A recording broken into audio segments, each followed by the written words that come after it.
Hi friends, this is fashion discover. இன்றைக்கி நம்ம என்ன பார்க்க போகிறோம்னா, இன்ஸ்டாகிராமில் ஒரு வீடியோ பார்த்தேன். அதில் வந்து இயர் கஃப் மாதிரிக்கு ஒரு இயரிங் மேக் பண்ணியிருந்தாங்க. அந்த இயர் கஃப் இயரிங்கை நம்ம எப்படி மேக் பண்ணலாம்னு சொல்லிட்டு தான் பார்க்க போகிறோம்.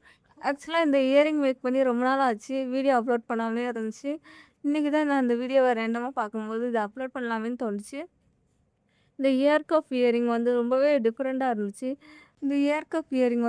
டிஃப்ரெண்ட்டாக இருந்துச்சு. இதை வந்து இயர்பட்ஸில் அட்டாச் ஆகியிருக்க மாதிரி செஞ்சுருந்தாங்க. இயர்பட்ஸோட அட்டாச் பண்ணியிருந்தாங்க. ரொம்பவே அழகாக இருந்துச்சு. அதான் நம்மளும் இதை ட்ரை பண்ணி பார்க்கலாம்னு ட்ரை பண்ணேன். இந்த வீடியோ உங்களுக்கு பிடிச்சிருந்துச்சுன்னா எவ்வளோ பிடிச்சிருக்குன்னு கமெண்ட்டில் சொல்லுங்கள். அண்ட் மறக்காமல் ஃபேஷன் டிஸ்கவரை சப்ஸ்கிரைப் பண்ணுங்கள்.